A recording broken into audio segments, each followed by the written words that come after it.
Hello प्यारे बच्चों। तो हमने ये नया सीरीज स्टार्ट करा है ह्यूमन रिप्रोडक्शन पे, जिसमें हमने सबसे पहले लेक्चर में डिस्कस करा था मेल रिप्रोडक्टिव सिस्टम के बारे में। आई होप आपको सारे कंसेप्ट क्लियर होंगे and do not shy away from asking your questions जहाँ पे आपको कंसेप्ट क्लियर नहीं हुए बट टॉपिक से रिलेटेड होने चाहिए। ठीक है, आज हम पढ़ने वाले हैं फीमेल रिप्रोडक्टिव सिस्टम के बारे में डिटेल से, उसके क्या क्या पार्ट्स हैं, किसका क्या फंक्शन होता है। ठीक है, so without further ado, let's start this lecture. Female reproductive system. As you can observe over here in the diagram, this is female reproductive system and we are going to discuss all its parts one by one. Now, what is female reproductive system? It consists of a pair of ovaries. एक pair होता है ovaries का, along with oviducts, uterus, cervix, vagina and external genitalia, and all these are located in the pelvic region. Pelvic region में सारे के सारे क्या होते हैं, located होते हैं. Now these parts of the system along with mammary gland, इसमें mammary gland भी आएंगी. ये mammary gland के साथ में मिलके structurally and functionally support करते हैं ovulation के process को, that is process of formation of ova. ova क्या होता है, female gamete होता है. फर्टिलाइजेशन के प्रोसेस को सपोर्ट करेंगे, फर्टिलाइजेशन होगा, प्रेगनेंसी होगी.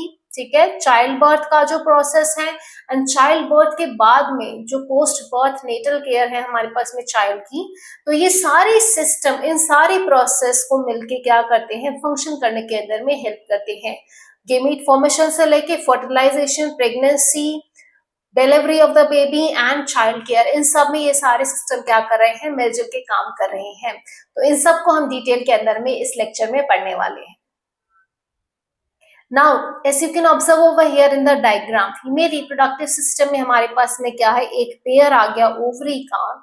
ये ओवरी कनेक्टेड होगी यूट्रस से. सेंटर में क्या है, यूट्रस है, जहां पे क्या होगा, जो एम्ब्रियो है वो इम्प्लांट होता है. यूट्रस कैसा है, इन्वर्टेड पियर शेप्ड ऑर्गन आपको नजर आ रहा है, उल्टे पियर की जैसा दिख रहा है. अब ये ओवरी हवा में नहीं लटकी हुई है, इधर ये लिगामेंट्स होंगे, लिगामेंट्स के थ्रू यूट्रस से अटैच्ड होती है. इधर आपको फेलोपियन ट्यूब नजर आ रही है. इस फेलोपियन ट्यूब के 3 पार्ट्स हैं. जो ब्रॉड वाला है इन्फंडिब्यूलम है, देन एम्प्यूला आता है एंड देन इस्थमस आता है. ये ट्यूब कहाँ पे लेके जाएगी, यूट्रस के अंदर में लेके जाती है. इस इन्फंडिब्यूलम में कुछ फिंगर लाइक प्रोजेक्शंस नजर आ रहे हैं जिनको हम कहते हैं फिम्बरी. इन फिम्बरी का काम क्या होता है, ओवरी से जो ओवा रिलीज होगा इनको कलेक्ट करने का काम होता है. यूट्रस की 3 लेयर्स है, outer perimetrium, middle myometrium and inner endometrium. इनकी फंक्शन भी हम डिस्कस करेंगे. देन ये जो यूटेराइन कैविटी है किसमें जाती है, सर्विक्स पोर्शन में जाती है. ठीक है, एंड सर्विक्स वो रीजन है जो डायलेट होगा चाइल्ड बर्थ के टाइम पे. एंड देन हमारे पास में क्या आएगा, वजाइना आएगा. ठीक है, तो ये सारे हम वन बाय वन इस लेक्चर में डिस्कस करने वाले हैं. ये डायग्राम बहुत इंपॉर्टेंट है, डायग्राम की लेबलिंग आपको आनी चाहिए. सबसे पहला आता है रोल ऑफ ओवरीज. तो ovaries are the place where egg cells are made. Primary sex organ क्या है, ओवरी है, जहां ओवा एग सेल बनते हैं. So these are the primary female sex organs which produce female gamete. Male में क्या था, टेस्टिस था. फीमेल में क्या है, ओवरीज है. एंड ओवरी का काम क्या है, ओवा प्रोड्यूस करने का काम है, जो कि क्या है, फीमेल गेमीट होता है. तो ये ओवा तो प्रोड्यूस करता ही है, साथ साथ में कुछ ओवेरियन हार्मोन्स भी बनाता है हमारे पास में, स्टीरॉइड हार्मोन्स, एस्ट्रोजन, प्रोजेस्टेरोन, जो कि क्या करते हैं, जो सारी मेंस्ट्रुअल साइकिल वगैरह है, इन सब चीजों को रेगुलेट करेंगे. एक फीमेल में 2 ओवरीज होती है, जैसे मेल में 2 टेस्टिस है, वैसे फीमेल में 2 ओवरीज होती है. एब्डोमेन की दोनों साइड में लोकेटेड होती है. आप पिक्चर में देख सकते हो, ये पहली ओवरी, ये सेकेंड ओवरी, एब्डोमेन के सेंटर में होगी, दोनों साइड में लोकेटेड होती है.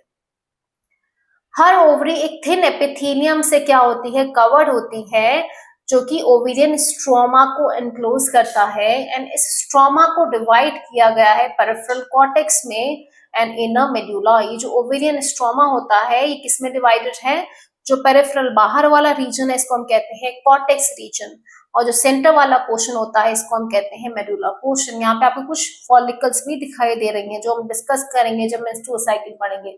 Primary follicle, secondary follicle, tertiary follicle, Graafian follicle, all these will be discussed later on. But आपको याद रखना है ओवरी का जो पेरिफेरल हमारे पास में एपिथेलियम है, इस एपिथेलियम को हम ये इनक्लोज करता है ओवेरियन स्ट्रोमा और इसको डिवाइड करते हैं इन दो जोन्स में, peripheral cortex and inner medulla region. Then we have fallopian tube. Fallopian tube वो रीजन है जहां पे फर्टिलाइजेशन का प्रोसेस होगा। What is fertilisation? फर्टिलाइजेशन क्या है? Fusion of male gamete with female gamete resulting in a diploid zygote. ठीक है, तो ये कहाँ हो रहा है? फेलोपियन ट्यूब में। फेलोपियन ट्यूब के क्या क्या पार्ट्स हैं हमारे पास में? Infundibulum, ampulla and isthmus. ठीक है, तो ओविडक्ट, यूट्रस एंड वजाइना क्या कंस्टिट्यूट करते हैं? Female accessory ducts. जैसे मेल में क्या आती है? Rete testis, vasa efferentia, epididymis and vas deferens, ये एक्सेसरी डक्ट्स थी। सिमिलरली फीमेल में एक्सेसरी डक्ट्स में क्या क्या है? Fallopian tube, uterus and vagina, all these three constitute female accessory ducts, females accessory sex ducts. Okay, now fallopian tube कहां से कहां एक्सटेंड करती है? हर ओवरी की पेरिफेरी से यूट्रस तक, इतना पोर्शन ये जो पूरा है ये क्या है? फेलोपियन ट्यूब है। ये एक मस्कुलर ट्यूब है। कितनी लॉन्ग है? 10 से 12 सेंटीमीटर लॉन्ग है। ठीक है, फेलोपियन ट्यूब का वो पार्ट जो ओवरी के पास में है इसको हम कहते हैं इनफंडिब्यूलम, फनल शेप्ड इनफंडिब्यूलम है। इसकी एजेस पे फिंगर लाइक प्रोजेक्शंस है जिनको हम कहते हैं fimbriae. What is the function of fimbriae? This is important. It helps in collecting the ovum during ovulation. Ovulation process होगा menstrual cycle के symptom 14th day पे ओवा रिलीज होता है। अब वो जो ओवा ओवरी से रिलीज हुआ है अंदर, ये जो रिलीज हुआ है इसको कैच करने का काम करेंगी ये फिम्बरी, है ना। तो अगर ये ओवा आया, इसको कैच कर लिया और इसको ट्रांसफर कर देगा फेलोपियन ट्यूब में, वहां पे यूट्रस के अंदर में जाएगा। ठीक है, यूट्रस में क्या रिसीव होंगे? स्पर्म, और अगर फर्टिलाइजेशन हुआ तो क्या होगा? इम्प्लांटेशन वगैरह होगा, जो कि हम बाद में डिस्कस करेंगे। याद रखना है fimbriae helps in collecting the ovum during ovulation. Then हमारे पास में आता है एम्प्यूला, वाइडर पार्ट जो होता है, इनफंडिबुलम ओपन होता है एम्प्यूला में, and then narrow portion isthmus. ये स्थमस कहाँ पे जाएगा? यूट्रस में चले जाता है। तो फेलोपियन ट्यूब के हमारे पास में 3 पोर्शन है, infundibulum, ampulla and isthmus. Ampullary region में हमारे पास में क्या होगा? फर्टिलाइजेशन होता है। यूट्रस, यूट्रस सेफ स्पेस है फॉर ग्रोथ। अब जो फर्टिलाइज जाइगोट है, यहाँ पे फर्टिलाइजेशन हमारे पास में हो गया है। ये जाइगोट आगे क्लीवेज होता होता मूव करेगा, हम पढ़ेंगे माइटोटिक डिवीजन होते हैं उसके अंदर में। तो अब यहाँ पे जाके उसको इम्प्लांट होना है ना। तो ये सेफ स्पेस है जब बच्चे की ग्रोथ होती है through out the pregnancy. 9 month का जो गेस्टेशन पीरियड है ह्यूमंस में, बच्चे के डेवलपमेंट का पीरियड है, वहां पे बच्चा कहाँ पे रहता है? यूट्रस के अंदर में रहता है। इस यूट्रस की 3 लेयर होती है, perimetrium, myometrium, endometrium. Outer perimetrium, middle myometrium, inner endometrium होती है हमारे पास में। अब क्या होता है? जब मेंस्ट्रुअल साइकिल होती है, हर महीने जो मेंस्ट्रुअल साइकिल हो रही है, तब एंडोमेट्रियम शेड होती है। अगर प्रेग्नेंट नहीं हुई फीमेल, ठीक है, तो थिक एंडोमेट्रियम की रिक्वायरमेंट नहीं है। वो थिक एंडोमेट्रियम चाहिए होती है बच्चे को होल्ड करने के लिए, तो वो एंडोमेट्रियम शेड आउट हो जाएगी ब्लड की फॉर्म में। ठीक है, ओवा भी शेड आउट हो जाएगा। तो इसको हम क्या कहते हैं? एंडोमेट्रियम मेंस्ट्रुअल साइकिल में शेड आउट होती है।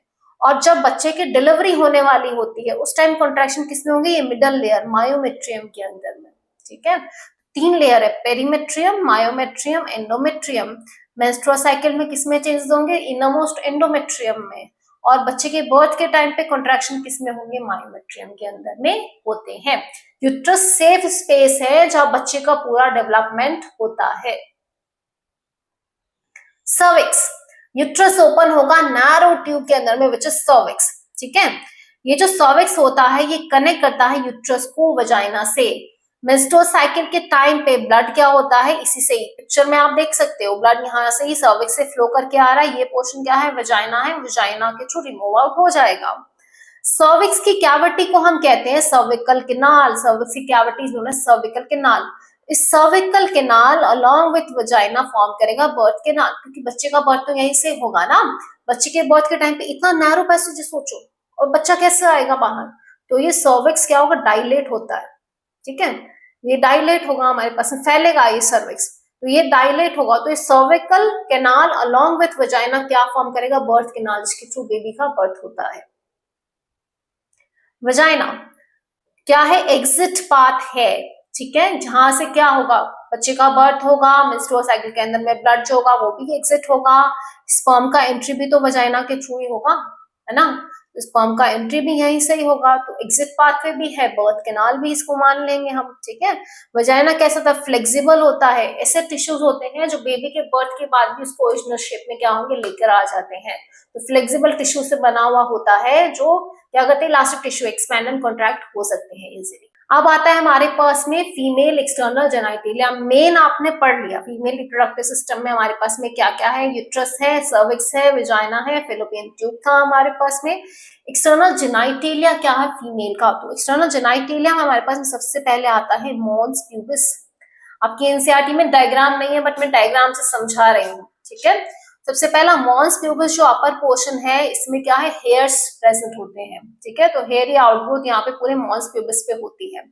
क्या है, फैटी टिश्यूज का कुशन है जो कवर्ड होता है स्किन से एंड प्यूबिक हेयर से। इसके बाद में हमारे पास में आता है आउटर लेबिया मजोरा, ये क्या है हमारे पास में, लेबिया मजोरा होता है which is a fold of tissues जो मॉस ट्यूबस से एक्सटेंड होता है, यहाँ से एक्सटेंड होगा और पूरा वजाइना को भी कवर कर देगा। वजाइना कहाँ है, ये आ गया, ये वजाइनल ओपनिंग है, ऊपर से लेके पूरा नीचे तक वजाइना को कवर कर देगा। इसके बाद में आता है लेबिया माइनोरा, कहाँ है डायग्राम में, ये रहा लेबिया माइनोरा, ठीक है। तो सबसे पहला मार्क करते जाते हैं, सबसे पहला था मॉन्स प्यूबिस, सेकंड था लेबिया मजोरा, थर्ड आ गया लेबिया माइनोरा। लेबिया माइनोरा भी क्या है, टिश्यूज का फोल्ड है जो लेबिया मजोरा के नीचे प्रेजेंट होता है हमारे पास में। इसके बाद में वजाइना की ओपनिंग पार्शियली कवर्ड होती है एक मेम्ब्रेन से, उस मेम्ब्रेन को हम कहते हैं हाइमेन। यहाँ पे आप देख सकते हो ये ऊपर वजाइना है और नीचे एक छोटी सी मेम्ब्रेन प्रेजेंट है जिसको हम कहते हैं हाइमन। अब ये हाइमन वैसे नोशन था कि वर्जिनिटी का इंडिकेटर माना जाता है, ठीक है, बट ये जरूरी नहीं है। जो फिजिकली बहुत एक्टिव है, एक्सरसाइज करते हैं, हॉर्स राइडिंग करते हैं, स्विमिंग करते हैं, स्पोर्ट्स पर्सन है, तो उनमें हाइमन लेयर वैसे भी क्या होती है, ब्रेक हो सकती है, टीयर हो सकती है। तो हाइमन लेयर का इंटैक्ट रहना या टीयर होना जो है, हाइमन लेयर अगर टीयर हो गई तो वर्जिनिटी का इंडिकेटर नहीं है, जरूरी नहीं है। वो स्पोर्ट्स पर्सन के अंदर वैसे भी टीयर हो सकती है, जो फिजिकली एक्टिव बहुत ज्यादा है पर्सन, उनके अंदर टीयर हो सकती है, तो ये श्योर इंडिकेटर नहीं है वर्जिनिटी का। Okay, so fourth was hymen, चौथा क्या था, ये हाइमन था हमारे पास में। ये क्या था, वजाइना था। क्लिटोरिस आता है हमारे पास में, clitoris tiny finger like structure, यहाँ पे देख सकते हो टाइनी फिंगर लाइक स्ट्रक्चर है जो कहाँ होता है, दोनों लेबिया माइनोरा के अपर जंक्शन पे होता है। ये हमारे पास में था लेबिया माइनोरा, तो लेबिया माइनोरा के जस्ट अपर जंक्शन पे हमारे पास में क्या प्रेजेंट है, क्लिटोरिस है, जो कि क्या है, which is synonymous to the penis in males. Okay, so clitoris is synonymous to penis in male. Urethral opening females में अलग होती है, ये vaginal opening है, इसके ऊपर ये urethral opening है। मेल्स में सेम ओपनिंग था, है ना, यूरिन का ओपनिंग, सीमेन का ओपनिंग, दोनों का ओपनिंग सिंगल था, बट फीमेल्स में डिफरेंट है। फीमेल यूरिथ्रल ओपनिंग सेपरेट होता है, वजाइनल ओपनिंग सेपरेट होता है। तो ये है फीमेल एक्सटर्नल जेनाइटेलिया। इसमें क्या क्या पार्ट्स हैं, सबसे पहला है मॉन्स प्यूबिस, फैटी टिश्यू का कुशन है जिसपे हेयर्स होते हैं, स्किन होती है। सेकंड है हमारे पास में लेबिया मजोरा जो ऊपर से लेके वजाइना की ओपनिंग तक एक्सटेंड डाउन होगा हमारे पास में। देन है लेबिया माइनोरा इनर लिप, ठीक है, लेबिया माइनोरा के जस्ट ऊपर में है हमारे पास finger like projection, clitoris present होता है। लेबिया माइनोरा इनक्लोज करेगा वजाइनल ओपनिंग को, वजाइनल ओपनिंग के ऊपर यूरेथ्रल ओपनिंग सेपरेट होती है। वजाइनल ओपनिंग सराउंडेड होता है एक मेम्ब्रेन लाइक स्ट्रक्चर से, that membrane like structure is known as hymen. तो ये था फीमेल एक्सटर्नल जेनाइटेलिया। अब इसको बहुत अच्छे से समझने के लिए हम एक डायग्राम देखते हैं और डायग्राम के थ्रू समझते हैं। तो ये हमारे पास में डायग्राम है फीमेल रिप्रोडक्टिव सिस्टम का, ठीक है। इसमें हम देखते हैं तो हमारे पास में क्या है, ये ओवरी है, लेफ्ट ओवरी राइट ओवरी, तो एक पेयर है ओवरी का। ओवरी के ऊपर आपको क्या लग रहा है, ये हमारे पास में क्या है, फिम्बरी है, और ये क्या पोर्शन है, पूरा फेलोपियन ट्यूब है। फेलोपियन ट्यूब में आपके पास में क्या होगा, this portion, front portion will be your infundibulum जहां पे फिम्बरी प्रेजेंट होते हैं, infundibulum, ampulla and isthmus, and this fallopian tube leads to uterus. ये कहाँ जाएगा, यूट्रस के अंदर में जाता है हमारे पास में। इधर अगर आप डायग्राम में देखते हो तो ये जो ओवरी है ये इस यूट्रस से अटैच्ड है थ्रू अ लिगामेंट, लिगामेंट के थ्रू ये ओवरी क्या होती है, यूट्रस से अटैच्ड होती है। हमने पढ़ा था क्या होता है, ये जो फिमरी थे, फिमरी का फंक्शन क्या था हमारे पास में, ये जो ओवरी से ओवा रिलीज होगा इसको पकड़ लेगा, कैच कर लेगा और इसको कहाँ भेजेगा, फेलोपियन ट्यूब की तरफ, फेलोपियन ट्यूब से कहाँ आ जाएगा, यूट्रस के अंदर में आ जाएगा। इधर नीचे आप देखते हो तो क्या आ गया है, वजाइना आ गया है। ये हमारे पास में एक्सटर्नल जेनाइटेलिया है, लेबिया मजोरा, लेबिया माइनोरा, ये सारी चीजें यहाँ पे आ गई है। तो ये है हमारा female reproductive system. I hope आपको बहुत अच्छे से समझ आया होगा, बहुत सिंपल सा टॉपिक है, डरने की जरूरत नहीं है, अच्छे से आप इसके अंदर मार्क्स भी स्कोर कर सकते हो, डायग्राम वगैरह बस अगर अच्छे से याद है तो आप सब कुछ अपनी लैंग्वेज में एक्सप्लेन कर सकते हो, ठीक है। कुछ भी डाउट है तो आप कमेंट सेक्शन में पूछ लेंगे। पीवाईक्यूज जो होंगे वो हम अलग से डिस्कस करेंगे क्योंकि इस चैप्टर में से क्वेश्चन सेम रिपीट होते हैं, तो पीवाईक्यूज के लिए हम अलग से लेक्चर बनाएंगे, ठीक है, यहाँ पे डिस्कस नहीं करेंगे, यहाँ पे हम मेन हमारे कंसेप्ट समझेंगे, पीवाईक्यू अलग से डिस्कस किए जाएंगे। अगर आपको मेरे लेक्चर्स पसंद आ रहे हैं तो इनको लाइक करना ना भूलें, चैनल को सब्सक्राइब करें, अपने दोस्तों के साथ भी शेयर करें, है ना। ये नहीं होना चाहिए कि हमारा फायदा हो रहा है दूसरे का फायदा नहीं होना चाहिए, आपके दोस्त का भी बेनिफिट होना चाहिए, ठीक है। और आप इस तरीके से शेयर करते रहिए, हम आपके लिए नई नई चीजें लेके आते रहेंगे। Thank you.